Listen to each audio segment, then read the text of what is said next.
여러분 주변에는 리더다운 리더가 있으신가요? 메시아를 기다리던 이스라엘 사람처럼 세상을 리드하는 하나님의 리더를 기다리게 되는 요즘인데요. 그래서 오늘 올포원에는 한국교회의 세 분의 리더 목사님과 하나님의 하인을 자처하시는 분을 모셨어요. 근데 이게 보통 하인분이 아니세요. 네, 맞아요. 어마어마한 하인분이 오셨습니다. 네. 간략하게 제가 말씀을 드리자면 원자력 공학 박사이시면서 거기서 과학자 전도, 미국 MIT 유학하셔서도 거기서 전도, 또 카이스트 교수 하시면서도 청년 전도, 이 전도하는 하나님의 사람, 이 부산 외국어대학교 장순웅 총장님 오셨습니다. 감사합니다.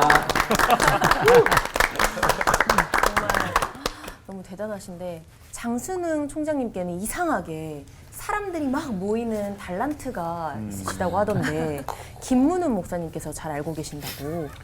제가 총장님 별명을 네. 성령의 방화범이다. 방화범이요? 방화범? 방화범이라는 건 좀 거시기 하지만은 장 총장님은 사람을 만나면 가슴에 불을 질르는 성령의 불을 전달해서 이분은 많은 지도자들에게 성령의 불을 전달하는. 그래 이분을 만나면 덜불이 번지듯이 막 사람들이 일어나서 유달리 인복이 많고 인덕이 많고 주변에 인재가 많고 또 총장님도 인재를 많이 키우고 그래서 성령의 방화범이다.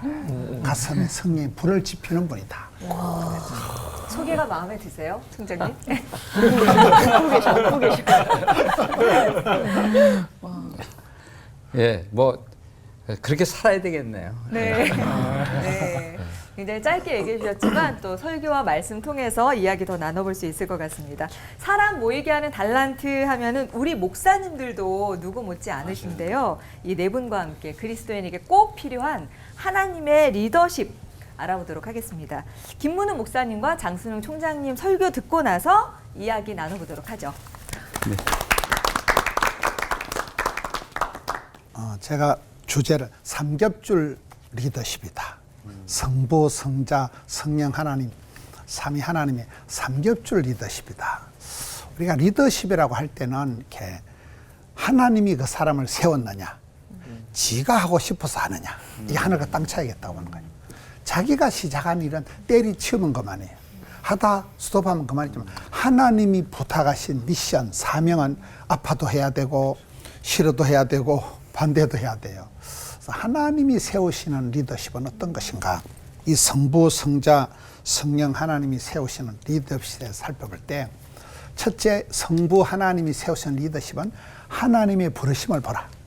하나님이 사람을 스카웃하는 것을 보라는 거예요. 하나님은 외모를 보시지 않고 중심을 보신다. 하나님이 사람을 부르실 때는 길거리 캐스팅을 하신다고 봐요. 정규 과정 속에서 어떤 예루살렘 다운타운에서 하나님은 사람을 부르는 법이었고 베들레헴 들판에서 다윗을 부르고 갈릴리 바닷가에서 베드로를 부르고 미디안 광야에서 빈들에서 모세를 부르고 바벨론 포로 수용소에서 다니엘을 부르고 애굽의 왕실의 감옥에서 요셉을 부르고 제가 봤을 때 약간 아웃사이더들 약간 변방에서 마이너 인생들을 하나님 부르신다는 거예요. 하나님이 똑순이를 이쁜이를 좋아한 적이 없고 고아와 가부와 나그네와 세리와 창기와 약간 거시기한 것들을 불러가지고 대단하게 역사하신 하나님의 구원 계획, 하나님의 그 부르심을 보면 사람이 마음으로 계획할지라도 그 걸음을 인도하시는 분은 하나님이시듯이 하나님이 사람을 다루실 때는 항상 플랜 B가 작동이 된다는 거예요. 사람이 볼 때는 공부 잘하는 사람, 머리 좋은 사람, 이쁜 사람이 부름받고 쓰임받고 사랑받을 것 같지만 그렇지 않다는 거예요. 성경에 많은 경우에 보면 약간 제켜진 사람들, 세컨더들, 변방에 있는 사람들, 그런 사람들을 하나님이 스카웃 할 때가 플랜 B를 작동하신다는 거예요. 그래서 하나님은 돌들을 들어서도 소리 지르게 할 수 있고 당나귀를 통해서도 말할 수 있는 분이기 때문에 누구든지 하나님이 부르시면 인재가 지도자가 될 수 있다는 거예요. 하나님의 부르심에는 차별이 없다. 하나님 부르심에는 후회하심이 없다. 하나님 부르심에는 중심을 보시지 외모를 보시지 않는다는 거예요. 두 번째는 예수님께서 그 베드로를 부르실 때 보면 베드로가 어떤 오디션을 받았다거나 면접을 본 적이 없어요. 그냥 갈릴리 바닷가 지나가시다가 물고기 잡는 베드로를 그냥 부르시는 거예요. 무식한 베드로를 불러서 3년을 옆구리 깨차고 다니면서 제자 훈련을 하는데 전혀 커리큘럼이 없는데 옆구리 깨차고 다니면서 같이 밥 먹고 같이 다니고 하면서 이게 최고의 이제 제자 교육을 시킵니다. 일상 속에서 나는 마음이 온유하고 겸손하니 내 멍에를 메고 내게 배우라. 물고기 잡는 베드로를 불러가지고 사람을 낚는 어부를 만드시는 거예요. 근데 베드로가 끝까지 변화가 안 되고 계속 애를 먹이고, 저는 신약 성경에 인간 사오정이 베드로라고 보는 거예요. 예수님 가르치는 거하고 거의 반대로 하는 거예요. 깨어서 기도하라 하면 자빠져 자고, 일어나 가자 하면 칼 뽑아가지고 말고기나 자르고, 거의 어긋장을 놓고 굉장히 그런 별난 스타일이 베드로지만은 예수님께서 그 베드로를 포기하지 않고 실패한 현장까지 끝까지 베드로를 찾아오시는 거예요. 약점이 많은, 실패를 많이 한 그런 베드로를 철저히 포기하지 않고 끝까지 포기하지 않고 그를 이렇게 붙드셔서 베드로를 마지막 그 요한복음 21장에서 회개시킬 때 보면 따뜻한 리더십이라 그래요. 숯불을 피워놓고 생선을 구워놓고 밥은 먹고 사냐 이러면서 베드로를 먹이면서 이제 회복을 시켜가시는데, 꾸중하시고 책망하는 분이 아니고 따뜻한 숯불을 피워놓고 네가 나를 사랑하냐, 사랑 얘기만 하고 내 양을 먹이라. 그래서 따뜻한 리더십이 예수님의 그 베드로를 감싸는 모습이라고 보는 거예요. 그리고 베드로에게 너는 남들과 비교하지 말고, 남을 부러워하지 말고, 나를 부끄러워하지 말고 주만 따르라. 나를 따르라. 마지막 요한복음 21장에서 다른 사람 상관하지 말고 너는 나를 따르라. 주님을 따라가게 하는, 이게 이제 리더가 되게 하는 것입니다. 세 번째는 성부 아버지 하나님의 그 구원 계획, 부르심을 보고, 두 번째는 성자 예수님이 예수님을 직접 만나서 3년 동안 데리고 다니면서 기어이 수제자를 만들어 가시는 그 과정이 있다면, 결국 베드로가 결정적으로 변화되는 것은 마지막 성령 하나님의 역사예요. 사복음서에서 베드로가 끝내 변화되지 않고 실패로 마치는 것 같지만, 사도행전에 넘어와서 보면 오순절에 성령이 임할 때 1시간도 깨어서 기도 못하던 베드로가 제9시 기도 시간에 따박따박 시간을 정해놓고 이제 기도하기 시작하는, 변화된 사람은 사도행전에 성령이 임하시면서 베드로가 변화의 주인공이 됩니다. 이와 같이 성령돌이 연약함을 도우시나니 우리가 마땅히 기도할 바를 알지 못하나 오직 성령이 말할 수 없는 단식으로 우리를 위하여 친히 간구하신다. 성령이여 임하사 헛된 마음 버리고 충만하게 하소서. 성령이 충만하게 역사하면서 생짜배기 베드로가 변화의 주인공이 되어서 천국 열쇠를 받고 이제 수제자 베드로가 된다는 것입니다. 저는 리더십을 얘기할 때 사람이 자기가 하고 싶어서 하는 리더와 하나님이 감건적으로 끌고 가서 성부, 성자, 성령 하나님이 부르시고 예수님이 함께 하시고 성령님이 기름 부어 주셔서 성령님이 감동하셔서 변화의 주인공이 된 그 리더십, 그 리더십이 오리지널 리더십을, 하나님이 세우신 리더십은 아파도 해야 되고 힘들어도 해야 되고, 사명이라는 게 내가 일을 하다 확 죽어도 좋아, 그게 사명이라 하잖아요. 사랑이라는 건 이 사람을 좋아하다 그저 죽어도 좋아하는 그런 정도의 하나님이 세우신 삼위일체 리더십, 삼겹줄 리더십이 이게 하나님이 세우신 리더십이다. 우리 장순홍 총장님은 고등학교 때 이제 학생회장도 하시고 그때 후배를 한 명 전도했는데, 그 후배가 나중에 이제 황한동대 총장 하실 때, 세계 선교사 대회 할 때는 이제 총장님이 일을 저지르시고 그 후원금은 그 고등학교 때 전도한 그 후배가 그 서울의 큰 병원의 원장님이에요. 그 강 원장님이 이제 후원금을 선교비를 대고, 형님 리더십이죠.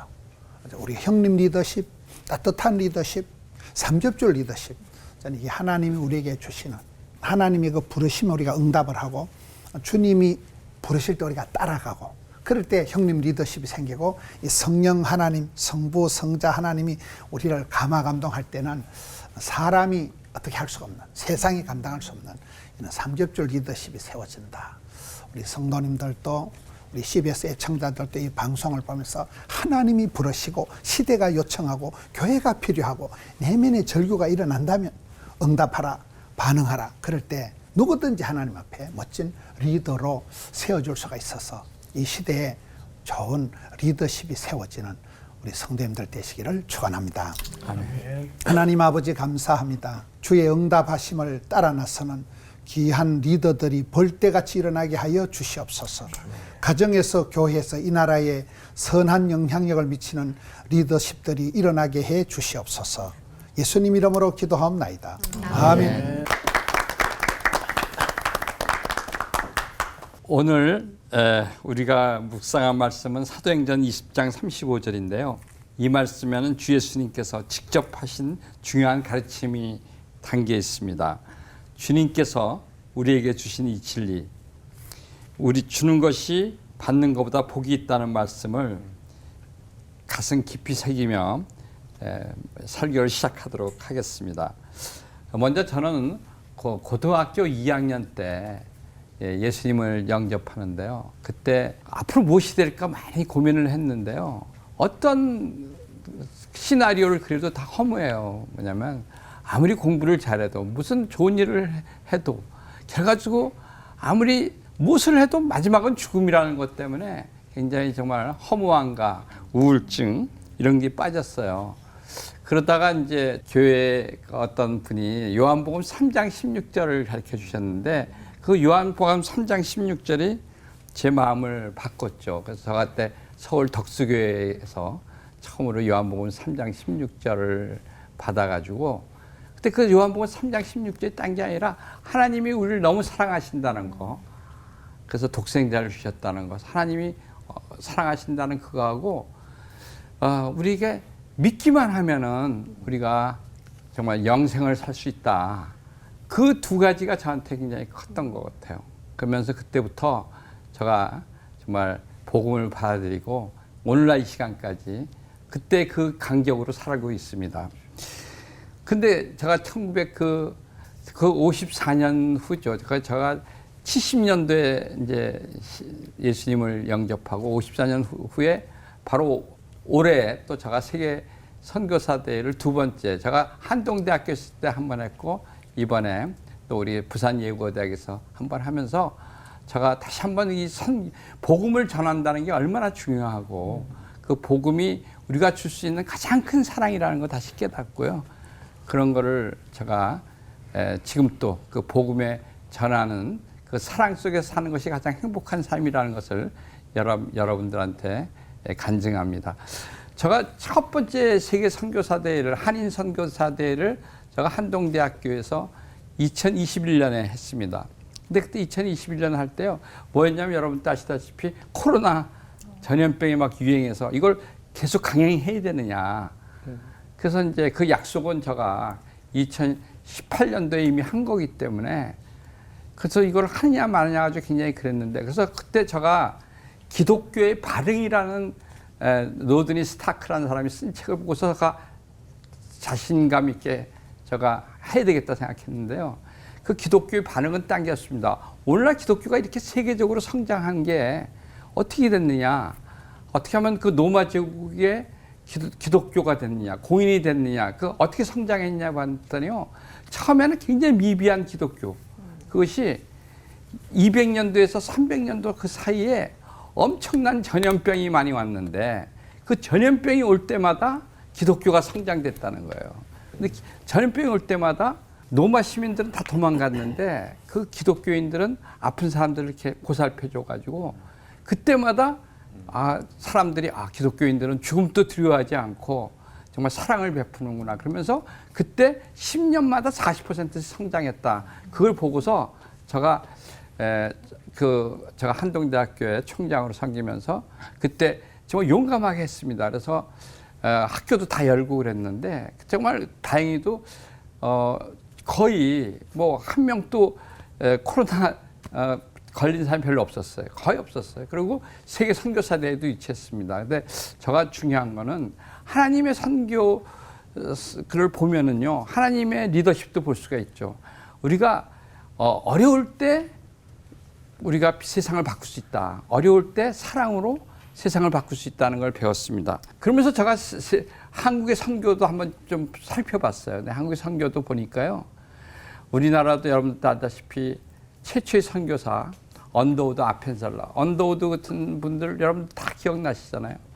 이 1885년도인데요. 그때 그 사진이나 기록을 보면 우리 한국이 세계에서 제일 가난하고 제일 더럽고 그런 때 언더우드라는 분이 오셔가지고 오늘날 연세대학교나 또 세브란스병원 같은데 기초를 닦아주신 게 아닙니까?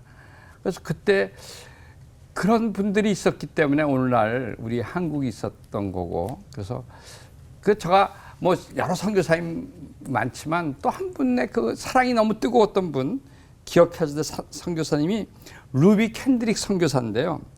이분은 25살 때 한국에 와가지고 9개월밖에 못 살았습니다.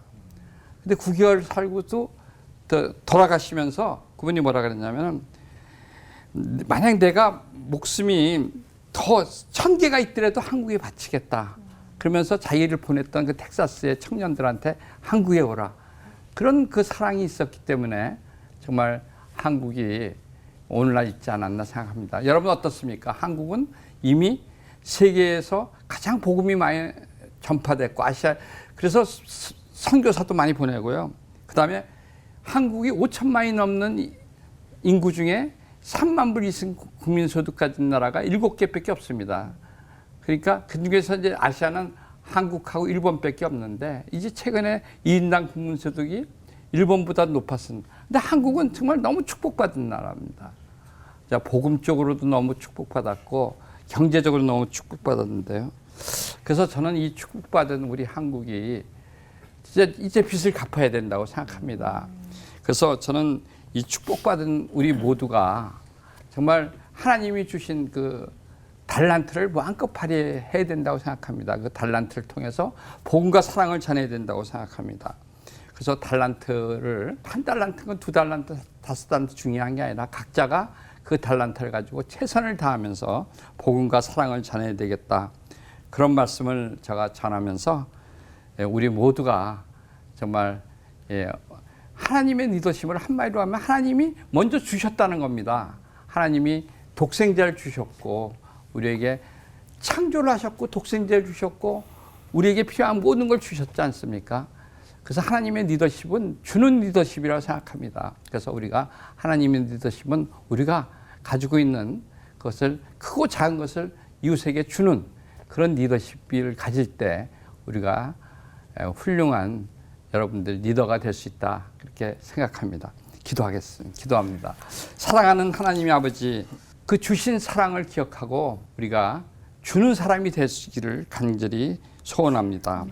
오늘 우리 나라에도 우리 학교에도 우리 지역에도 우리 주는 사람들이 많아서 정말 이웃을 기쁘게 하고 하나님을 기쁘게 하는 그러한 축복된 나라와 지역이 될 수 있게 축복하여 주시옵소서. 예수님의 이름으로 기도합니다. 아멘.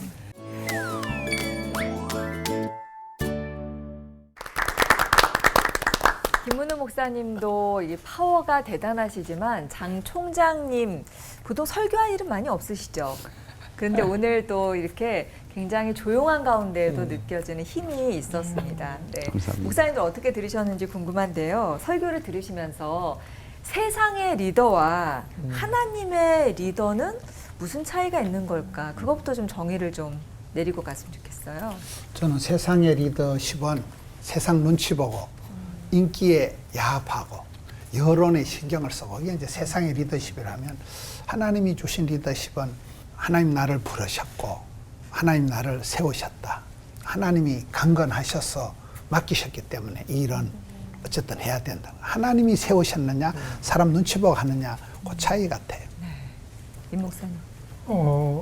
그 세상의 리더십은 자꾸만 뭐를 이렇게 요구하죠. 이렇게 스펙이라든가 아니면 뭐 자격이라든가 어떤 능력들을 요구하는데 하나님의 리더십을 보면 하나님은 그거를 내려놓게 하시는 것 같아요. 모세 같은 경우도 사실은 모세가 40살에 왕자로 있을 때 뭔가를 좀 해보려고 자기 나름대로의 계획도 있었을 거예요.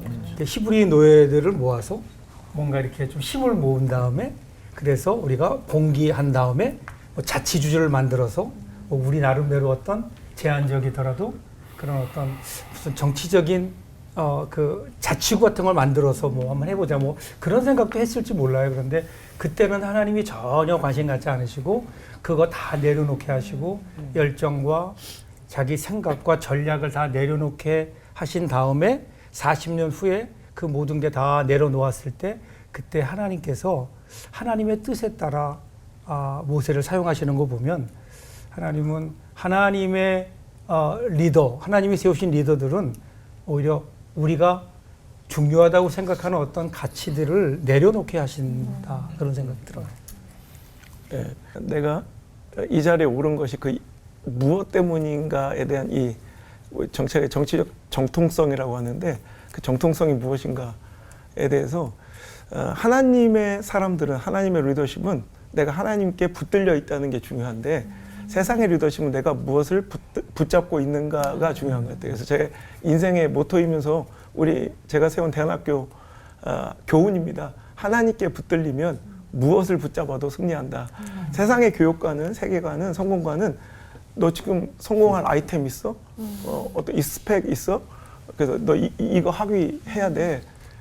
그래서 내가 뭘 붙잡고 왜 이게 나를 영향력 있게 만들어준다고 믿으니까 그 정통성이 거의 있다고 생각하니까 아까 김 목사님 말씀하신 것처럼 지지율도 따져야 되고 뭐 여론의 향배도 봐야 되고 상황 처지 형편과 가능성과 확률과 분석 통계를 따져야 되지만 하나님께 붙들려 있는 사람은 오히려 죽을 길 손해볼 길 정말 내 자신을 송두리째 내려놔야 될 길도 오늘도 그 길을 알면서도 가는 속아서 가는 게 아니라 그러니까 사도 바울처럼 내가 오늘 예루살렘 가면 결박과 환란 기다리고 있는 것 알면서도 우리는 알면 안 가지 속아서 가면 그쵸. 다단계도 가고 막 그러지만 몰라서 갔지 뭐 속아서 갔지 알고는 못 가잖아요. 근데 여기 가면 죽을 줄 알고 손해볼 줄 알면서도 뚜벅뚜벅 그 길을 가요. 왜? 그게 내 사명이니까 달려갈 길.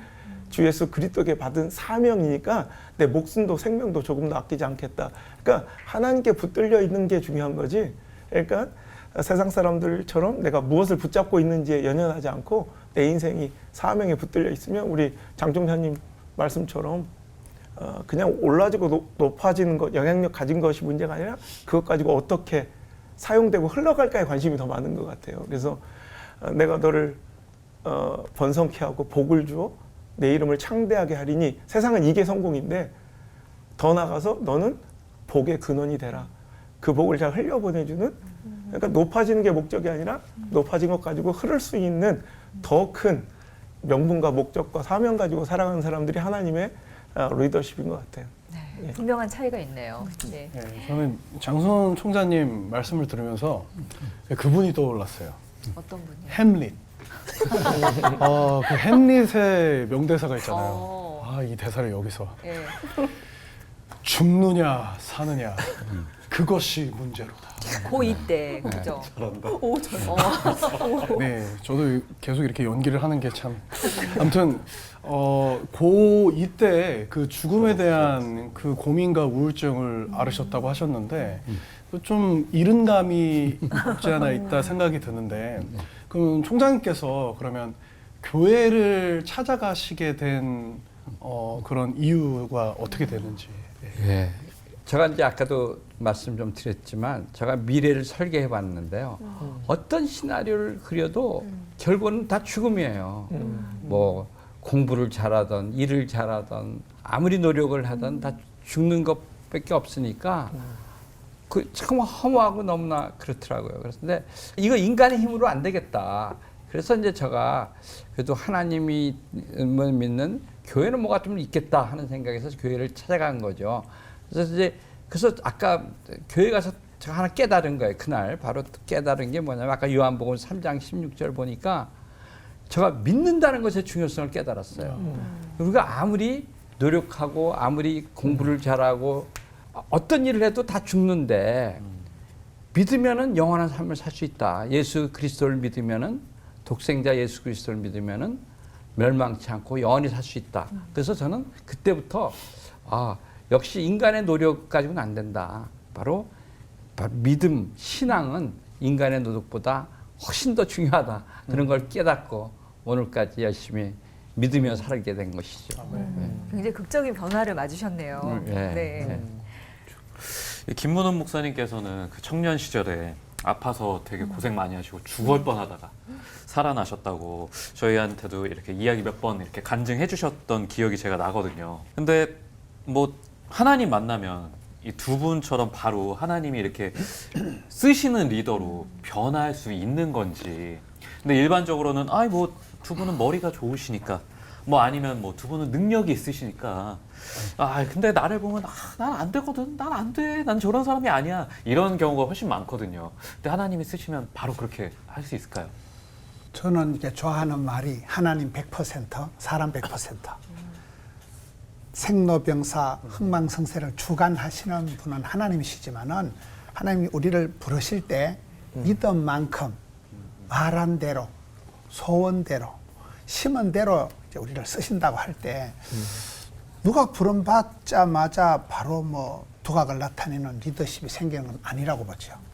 근데 이제 하나님이 부르신 사람의 특징은 길거리 캐스팅이다, 막 불러 제낀다 할 때 아, 나도 괜찮구나라는 거라고 보는 거예요. 하나님이 대부분 사람 부르실 때는 뭐 IQ 높은 사람, 힘센 사람이 아닐진데 부름 받았을 때 많은 경우에 사람들이 자기 열등감, 자기 거기에 빠지기가 쉬운데 하나님이 나를 부르셨을 때는 내가 아파도 머리가 좀 모자라도 괜찮다. 하나님은 대책이 있다. 그렇기 때문에 이제 안심하고 거기에 부응해서 내가 최선을 다하다 보면 하나님이 피할 길도 열어주시고 사방팔방에 돕는 자도 붙여주시면서 세월이 지나고 난 뒤에 이제 하나님이 약간 그 성형을 하듯이 우리를 만드셔서 마침내 리더가 만들어지는 것이지 부름받자마자 지도자가 되는 건 아니고 부름받았을 때 도망갈 필요는 없다. 자기를 부인할 필요는 없다. 나는 못합니다. 난 절대 아닙니다. 하나님 선수 잘못 골랐습니다. 이건 아니라는 거예요. 순종을 하고 나가면 모자라도 아파도 띵해도 하나님이 그걸 얼마든지 하나님의 은사와 부르시면 후회하심 없으니까 세월이 지나보면 맞춤형으로 쓰신다고 보죠. 아멘. 총장님은 어떠세요? 저는 계속 오늘 하고 싶은 얘기가 이겁니다. 주면은 다 해결이 돼요. 남들은 어떻게 생각할지 모르지만 하여튼 저는 주면서 저는 어려운 문제가 생길 때마다 남을 도와주면 해결이 다 되더라고요. 그래서 제가 또 이따가 또 말씀을 좀 더 드린다면은 하나님께서 또 우리에게 먼저 줬다 그랬잖아요. 근데 그 주는 습관을 가지면은 만사 잘 해결된다 하는 말씀을 드리고 싶습니다. 예. 예. 오늘 진짜 몇 마디 안 들었는데도 이렇게 하나님의 리더십에 대해 다시 생각해 보게 되고 또 도전받는 시간인 것 같은데요. 세상적으로도 이렇게 쟁쟁한 이력을 가지신 우리 총장님은 어떻게 훌륭한 리더가 되셨을까 더 깊이 알고 싶어서 우리 아이에게도 가르쳐주고 싶은데요. 그래서 저희가 오늘 준비한 질문이 있습니다. 총장님, 진짜 궁금해요. 네. 자, 서울대 원자력공학과 MIT 공학 박사, 카이스트 교수님 한 공부하셨다는 건데 글쎄요, 고3 시험 기간에도 모든 예배를 다 가셨고 그리고 공부보다 신앙이 우선인 학생이셨다고 들었는데요. 이 정도로 교회에 열심히여도 공부를 잘할 수 있는 건가요? 너무 비현실적입니다.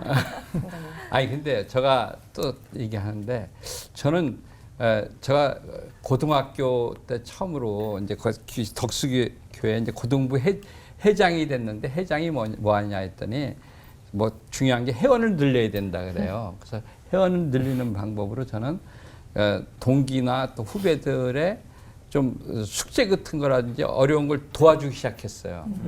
근데 저는 제 실력은요, 남을 도와주면서 실력이 늘었어요. 그래서 친구들이나 후배가 어떤 때는 수학 숙제, 어떤 때는 또 뭐 시험 보기 전에 와서 뭐 물어보잖아요.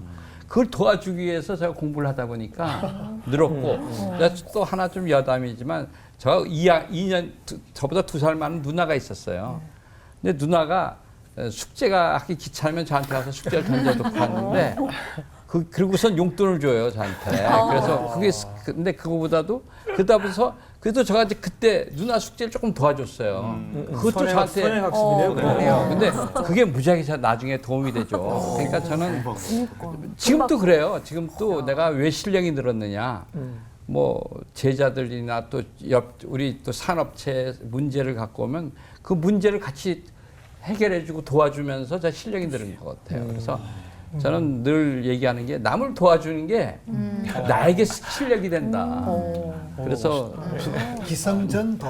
기성전도. 예, 남을 도와주면 여러분도 실력이 는다. 그렇게 생각합니다. 예. 근데 이게 신앙적인 얘기고 아예 뭐 국한된 제한된 얘기라고 생각하는데 실제로 미국에서 나온 책 중에 Give and Take라는 책이 있어요. 그건 뭐 신앙의 얘기가 1도 없는 책이에요. 그냥 경영학자들이 연구한 책인데 진짜 이 총장님 말씀이 맞아요. 그러니까 오히려 시대 리더십을 갖고 돈 많이 번 사람을 연구해 보니까 오히려 주는 사람들이더라는 거예요.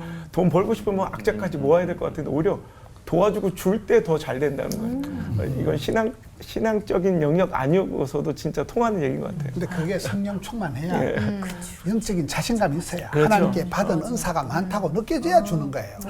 뱃속에 거지 같은 건성이 있을 때는 절대 못 도와줘. 도와준다는 그 자체가 이 복받은 사람이에요. 행복한 사람이에요. 맞아요. 저희 누나도 숙제를 저한테 좀 맡겼으면 같이 안 해갔던 기억이 있어서 그래갖고 요게 좀 아쉽긴 하네요. 근데 이성과 합리를 따지는 걸로 하면 과학자들이 또 엄청 그런 쪽으로 세잖아요. 그리고 또 놀기 좋아하는 아이들, 그리고 세상적인 것들을 쫓을 수밖에 없는 이 청년들, 그런 대상들이 다 제일 전도하기가 어렵잖아요, 사실.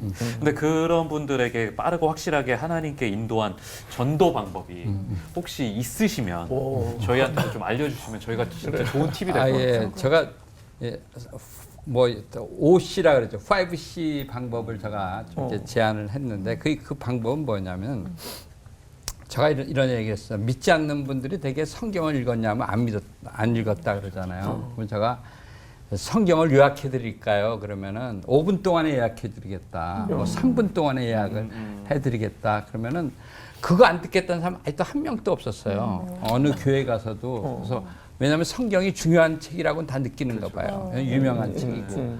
그러니까 그거를 내가 뭐 급할 땐 3분, 빠르면은 뭐 시간 넉넉해지면 5분에 하겠다 그러면 다 듣는 거예요.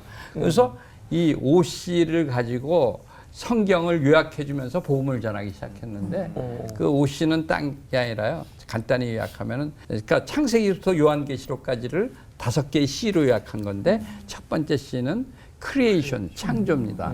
그래서 태초에 하나님이 우주 만물을 창조하시고 맨 마지막에 인간을 에덴 동산에 창조했다는 거고요. 그게 첫 번째 C, 크리에이션이고 두 번째는 인간이 죄를 졌다는 겁니다. 그래서 제가 이제 쉬운 말로 뭐 크라임이라 그랬습니다. 뭐 커럽션이라고 쓰기도 하는데 크라임이 더 쉬운 것 같아서 죄. 그래서 근데 아담과 이브가 딴 건 다 하지 말고 선악과를 먹지 말라고 하나님 지시했는데 선악과를 먹으면서 죄를 지었잖아요. 그러면서 구약을 보면요, 계속 인간이 죄를 짓는 이야기예요. 뭐 카인이 아벨을 죽이는 이야기서부터 뭐 다윗 왕도 죄를 짓는 거고, 그래서 하나님이 인간에게 뭐 율법도 주고 뭐 십계명 줬지만 인간이 계속 죄를 지어서 하나님이 구세주를 보내주신다. 인간의 죄를 문제를 해결해서. 그래서 세 번째는 구세주 C, 크라이스트입니다. 그래서 구세주. 그래서 정말 신약에 와서 예수님이 이 땅에 오셨고 우리를 위해서 십자가에 돌아가셔서 그리고 3일 만에 부활했는데 이를 믿는 자마다 구원과 영원한 삶을 살 수 있다 하는 게 이제 복음이죠. 그때 장하고 네 번째 C가 이제 교회입니다. 어떻게 교회가 시작되냐? 예수님이 이제 승천한 이후에 제자들 보고 승천하면서 제자들에게 예루살렘에 머물러 있으라 그랬는데 그 예루살렘에 머물러 있을 때 바로 성령이 임하면서 제자들이 능력을 입으면서 그때부터 복음을 전파하면서 교회가 확장되는 거죠. 그 네 번째 C는 교회, 철치고요. 다섯 번째는 이제 맨 마지막에 요한계시록에 이제 모든 게 완결되는데 그래서 컴플리션이라고 제가 하는데 모든 것이 완결되는 것은 예수님이 다시 오실 때 모든 게 완결이 돼서 새 하늘과 새 땅이 이루어진다. 이런 것이 성경 창세기부터 요한계시록까지를 요약한 겁니다. 그래서 예, 감사합니다. 엄청 깔끔하죠. 그러니까요. 이렇게 오늘 정말 교수법도 남다르시구나라는 거 이렇게 정리가 되는 것 같습니다. 굉장히 짧고 진하고 굵게 설명을 해주셨는데요. 총장님께서 이게 카이스트 원자력 공학과의 교수가 되신 게 28살 되셨대요. 나라의 에너지 시스템을 바꾼 장본인이시고요. 우리 임채영 목사님도 30대 담임 목사님이 되셨죠. 그리고 또 안호성 목사님은 20대에 그 청년 전도사로 또 교회를 개척하셨고, 김문우 목사님 뭐 부산에서 엄청난 교회 일으키신 거는 뭐 따로 설명드리지 않아도 될 것 같은데, 제가 이 네 분이라면 어깨에 좀 힘 좀 이렇게 많이 들어갔을 것 같거든요. 네, 진짜 네. 솔직히 네. 그 정도 되시면 진짜 사탄의 공격과 유혹도 정말 거세지고 뭐 교만하지 불통 뭐 나 잘났어 뼈 목사님들께서 많이 말씀해 주셨지만 이거 오고도 남을 것 같은데 어떻게 이렇게 리더십이 무너지지 않으시고 바로 서 계신지, 또 저희가 미처 또 듣지 못했던 그 놀라운 하나님의 은혜가 숨어 있을 것 같은데 좀 나눠주시면 너무 좋을 것 같습니다. 얘기하는 순서가 6부터 흘러가는데 저는 이제 그 세금 중에 가장 큰 세금이 유명세라더라고요. 유명세를 치르면 이제 그만큼 대가를 치러야 되고, 또 사탄마귀는 이게 저비용 고효율의 전문가가 돼가지고 가만히 있어도 망할 사람은 가만둔대요. 근데 기도하면 능력 받을 사람만 공격한다. 우리가 복을 받을 사람, 잘 될 사람은 반드시 집중 공격을 받는다고 봐야 되죠. 그래서 성경을 보면서 저는 깨달은 게, 리더십이 되고 이렇게 성공을 하고 나면 어려움을 안다는 게 아니고, 예를 들면 엘리야 같은 경우는 막 그 시대 임금이 가장 악한 아방이고 기후적으로 3년 6개월 동안 비가 안 오고 엉망진창인 시대에 막 저 거리 시내가이가 강물 빨아먹다가 또 막 까마귀가 물어주다가 사립다 가부집에 갔다가, 저는 이제 성경 위대한 지도자들을 볼 때는 아슬아슬, 위태위태, 조마조마, 간들간들하게 살아왔다. 아까 우리 총장님 말씀하실 때 누나 도와주면서 숙제해주면서 도와주다가 자기 실력이 늘듯이 그냥 그때 막 항상 어려움이 있고 막 항상 고비를 맞이하는 거죠. 내가 금년을 넘기겠나 이렇게 했는데 하나님이 그때 또 돕는 자를 보내주시고, 그때 막 어설픈 몸짓 가운데 와, 하나님 살아계시는구나. 그러면서 이제 아슬아슬 간들간들 조마조마 코로나 지나고 보니까 6학년 5반이 됐더라고요. 그래서 하나님 그렇게 위기 때마다, 아까 그 코로나 전염병 때 초대교회 때 교회가 40%씩 10년에 부흥됐다시피, 오히려 우리 지도자들은 말도 못하는 산전수전 공중전 다 겪으면서 하나님 그때그때 고비를 넘겨주시고 찬송가에 있는 만 가지 은혜를 베풀어 주시니까 이제 살아남은 거죠. 네. 그렇다고 봐야죠. 저도 한 말씀. 네. 그러니까 저는 그 아까 말한 것대로 내 자신의 관심이 별로 없어요. 내가 뭘 먹고 싶은 것도 별로 없고, 또 무슨 옷을 입을까도 관심이 별로 없고, 근데 남의 문제에 관심이 있고, 남의 어려움, 또 남이 해결해 달라고 문제, 또 뭐 회사에서 오는 것도 있고, 어떻게 하면 우리나라 전기값을 싸게 해줄까, 이런 고민은 많이 하는데, 초창기에 그런 고민을 많이 했어요. 어떻게 하면 전기를 제일 싸게 공급할까, 이런 문제서부터 어떤 어려운 사람의 문제를 해결해 줄까, 이런 걸 하다 보니까 나에 대한 관심이 없다 보니까, 남의 일에 관심하다 보니까, 그게 나중에 보니까 그게 자연스럽게 사랑을 한 거더라고요. 그래서 그러다 보니까 뭐 남도 저에 대해서 뭐 교만하다 이런 거를 느낄 시간이 없었던 것 같고요. 그래서 계속 저는 지금도 그렇습니다. 관심은 어떻게 남에게 주는 거, 남에게 더 관심을 갖는 거. 그러다 보니까 그런 어떤 개인적인 것 때문에 시험은 없었던 거 아닌가 생각합니다. 자리를 오늘 잘못 앉은 것 같아요, 제가. 이렇게 다음에는 또 이렇게 가든가 뭐 이렇게 좀. 저는 그런 생각을 좀 했어요. 이렇게 저는 뭐 이렇게 어쨌든 목사로 세워졌으니까 뭔가 이렇게 일을 하고 뭐 또 교회나 아니면 맡겨진 일들을 하면서 뭔가 거기서 내가 하나님의 일을 한다 이런 생각을 하는데, 어느 때부터가 제가 깨닫게 된 건 하나님은 그런 거에 관심이 없으신 것 같아요. 그냥 저에게만 관심이 있으신 것 같아요. 그래서 네가 어떤 사람이 되냐, 네가 정말 나의 사람이 되느냐, 여기에 하나님이 관심이 있으신 것 같다는 생각이 들어요. 그래서 가만히 들어보니까 그런 것 같아요. 하나님이 어느 날 저를 목사라고 부르셨는데 아무 준비도 안 됐던 저를 목사로 부르셔서 이제 목사로 만들어 가시는구나. 그런 생각이 들어서 그래서 남은 삶, 그래 내가 뭘 하기보다 그냥 하나님 앞에서 내가 어떤 사람이 되고 어떻게 살아야 되는가에 더 내가 관심 가지고 내가 하나님 그렇게 일을 해야 되겠다는 생각을 좀 했습니다. 어전 다들 그 겸손하게 우리 말씀을 하시니까 김은우 예. 목사님 말씀하신 네. 그 유명세 진짜 무서운 것 같아요. 제가 저는 아무것도 아닌데도 그냥 매일 이렇게 이제 집회를 하고 환호 속에 살다 보면 내가 뭐가 됐냐 착각할 때가 있어요. 그러니까 그때마다 이제 제가 항상 하는 얘기인데 인간 말종되기 딱 좋은 자리라고 맨날 환호받고 좋은 호텔에서 자고 뭐 밥 못 싸줘서 안달이고 그럴 때마다 이제 두려운 거죠. 진짜 그 부정적인 유명세를 치룰까봐.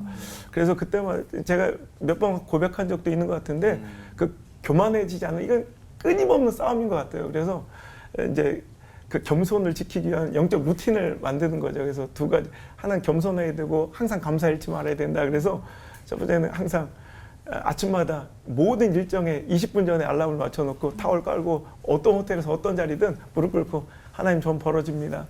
하나님 전 티끌입니다. 하나님 전 쓰레기입니다.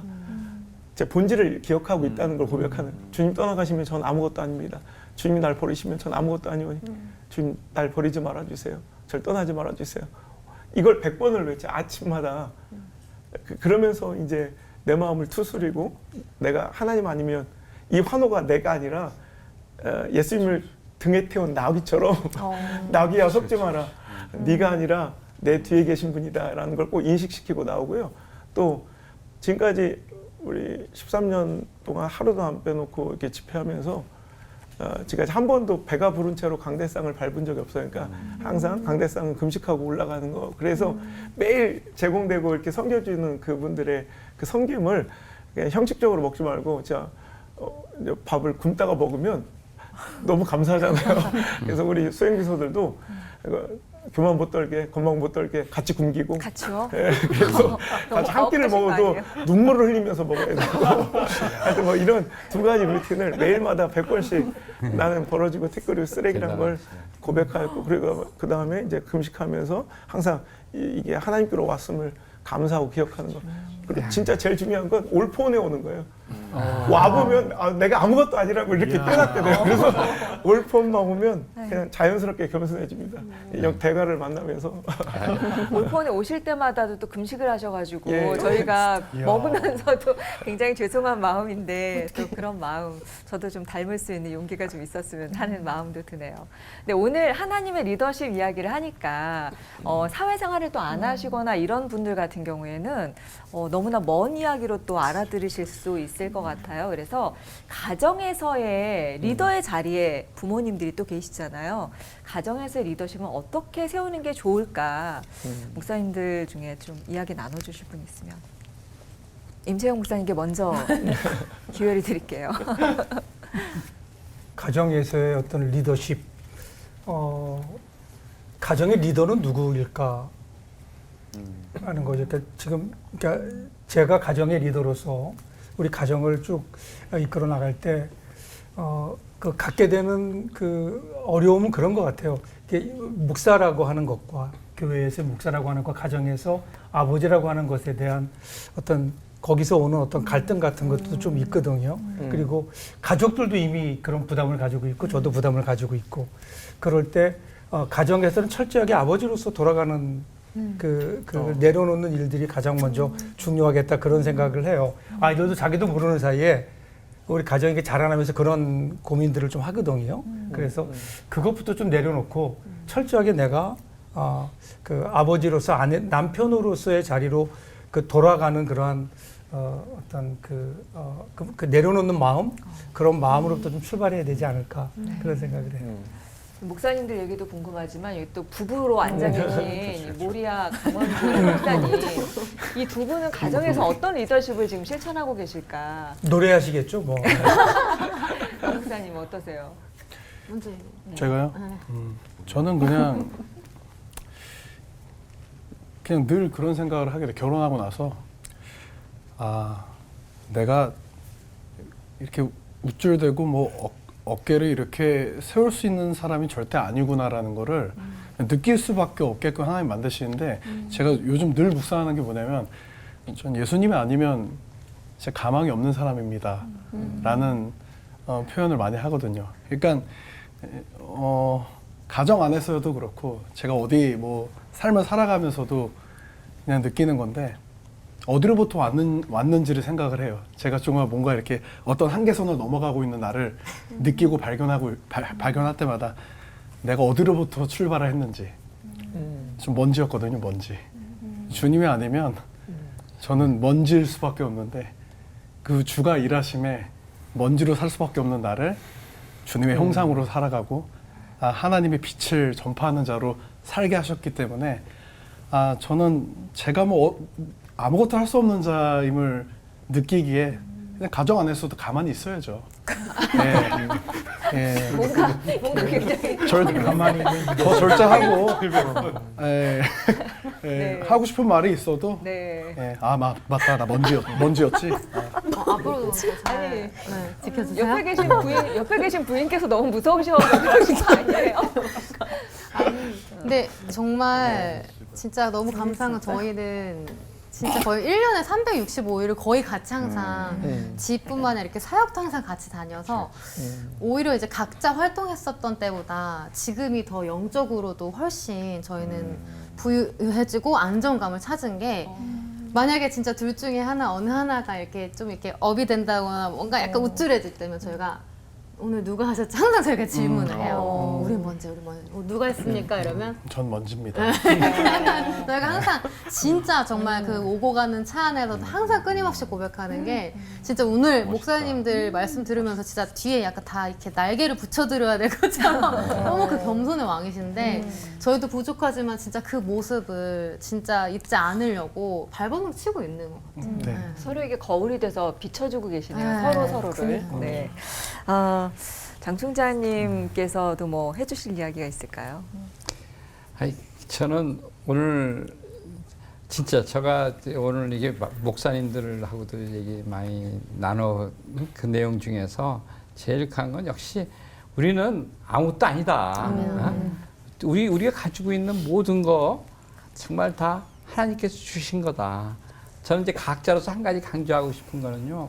특히 제가 과학자들을 동료들 하고 싶은 이야기는 과학자도 겸손해야 된다. 과학이 하는 게 과학이 대상하는 게 뭐냐면 자연을 연구하고 응용하는 건데요. 그 자연은 누가 만들었냐? 하나님이 만드신 거잖아요. 그러니까 우리는 하나님을 앞에서 겸손하고 하나님을 정말 잘 알고 정말 하나님을 찬양해야 된다. 그래서 뭐 과학자들도 더욱더 겸손하고 그렇게 해야 된다. 하나님 앞에서. 그게 제가 과학자들한테 하고 싶은 메시지입니다. 과학자들에게 그렇게 이야기하십니다. 근데 저는 성령의 방화범이라는 별명을 듣고 나서 오늘 너무 막 뜨겁게 막 불을 이렇게 내려주시지 않을까 싶었는데 굉장히 조용하게 불을 질러주신 것 같은 느낌이 들어요. 네, 하나님의 리더십 정말 배우고 싶다는 생각이 들었고요. 다음 시간 2부에서는 하나님의 리더십을 가정, 교회, 일터에서 발휘하는 방법을 네 분과 함께 알아보도록 하겠습니다. 2부를 기대하면서 끝인사는 리더의 기운을 담아서 힘차게 외쳐보도록 하죠. 세상을 리드하고 싶다면 먼저 그의 나라와 그의 의를 구하며 하나 되는 시간 올보 원. 궁금했던 신앙 질문을 올포원에 보내주세요. 선정된 분들께는 이스라엘 네게브에서 생산된 최고급 엑스트라 버진 올리브 오일을 드립니다. 네게브 올리브 오일을 드실 때마다 이스라엘 사막에 회복의 푸른 나무가 심어집니다. 많은 참여 부탁드립니다.